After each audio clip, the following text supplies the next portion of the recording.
Hey everybody, welcome back to another video. This is your first time here. My name is Anthony Bricky. This is my YouTube channel, Trout Time. I'm not a professional angler. I'm not a river guide.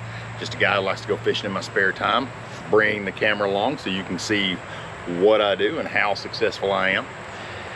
If you've never been fishing in the South in August, today is the first day of August. I don't know when you'll see this, but today is the first day of August. And how do I describe fishing in East Tennessee in August? If you've ever been in a sauna, and I'm talking about the steam rooms where you take some water and you sprinkle it on those hot rocks and it creates that steam. Imagine fishing in that room. That's kind of what it is right now. Now, it doesn't look like my lens is all fogged up and everything, but when I just got out of the truck, my glasses fogged over, everything fogged over. So it has been hot. It is steamy, but I'm going fishing anyway. The reason it's so steamy is it rained a lot the first half of the day, and now the sun's out. There's not a cloud in the sky, and it's wow. So, but you know what? Beats sitting at the house, so I don't know what I'm using it. I'm just getting here, so when I know, I'll let you know. Let's get to fishing. Okay, this is what I'm starting with. I hope that the lens is not fogged up. I really don't know. The two lures that I've decided, I've got two rods. They're both the same style as far as the shape of the lure, but they're painted different. So I'm gonna start with this sandy crawl. The lure is actually called a humpy minnow, I believe. They sink. The water clarity isn't all that great. It's not complete mud out, even though we've had a ton of rain. So this sinks, so I'm gonna start with it. The one on the other rod is the same lure style, but it is painted kind of a darker pattern. So this is kind of what the clarity is, that light versus dark work better. And I just about hit a tree. Okay, so let's see if I can get across there without catching anything on the first cast. Now, usually under this tree is where I get the hits. When the water clarity is not good, you kind of got to put it right in front of them. This cool water, and with the heat and humidity, is creating a fog. Okay, same lure style, but this is painted. It's a little darker. This is the clear water minnow pattern. It doesn't sink as fast as the other one, but it does sink.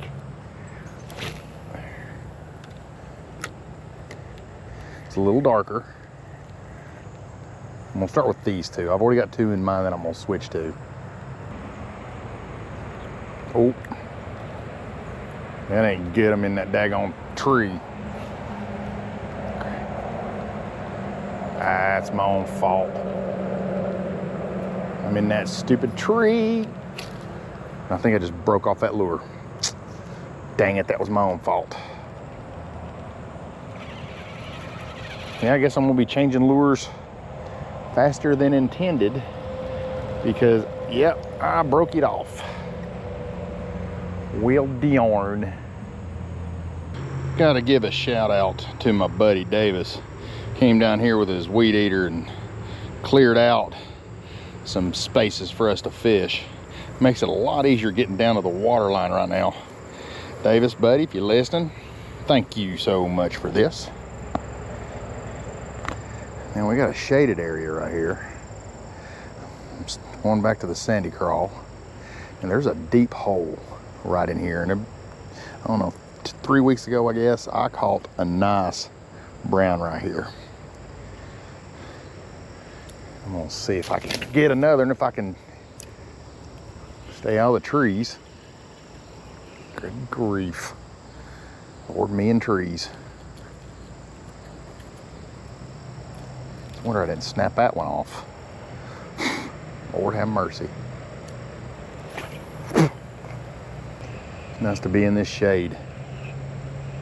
I mean, it's still humid as all get out. I mean, when you're not in that direct sunlight, golly, it helps. river's moving like it is. They are generating. I have not mentioned that. They are generating, they're releasing. So the water's moving fast, which is why I'm throwing these bigger jerk baits. Kind of thought all the rain we've had this morning, the first half of the day, would really bring the water temperatures down, because trout prefer cold water. Kind of thought that would help. Daggone, but every time I'm retrieving in, I am in gunk.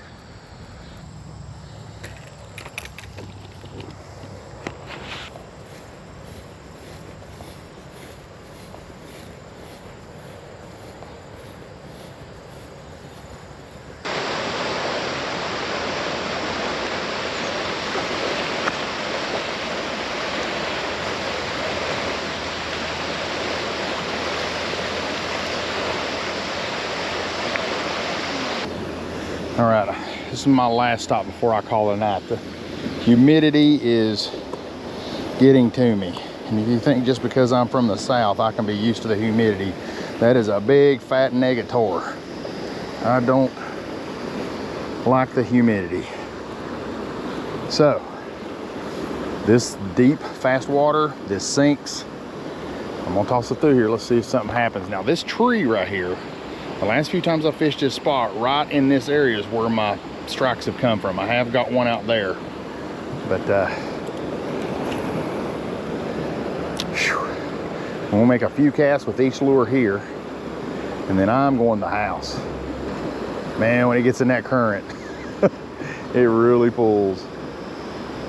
So I've got to kind of slow it down just a little bit.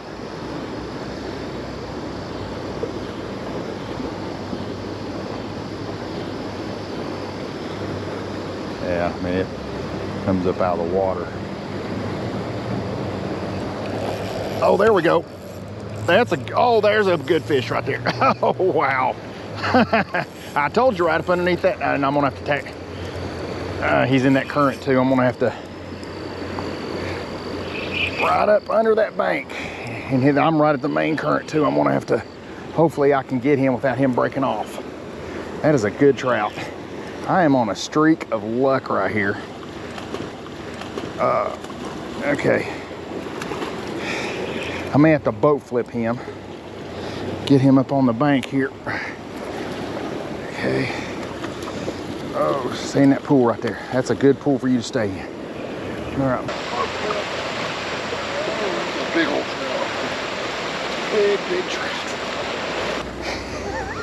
trout. Oh my goodness. I'm gonna get him up here in the shallower grass so I can work with him. Oh, look at this guy. Right up in the shallows underneath the tree, and I'll explain how I knew he was there in just a second. Let me get him unhooked. Okay, let me get a measurement on this guy. Find my tape measure. 19-inch brown. 19-inch brown. Good trout right in this fast water. Now, he was up really close to the bank. When the water gets fast and high like this, they either get behind rocks where the current isn't real bad out in the middle, or they get up under the bank where they don't have to fight the current. And that's where I got that guy. 19-inch brown. Nice catch in this steamy sauna of a day. Let's get him back.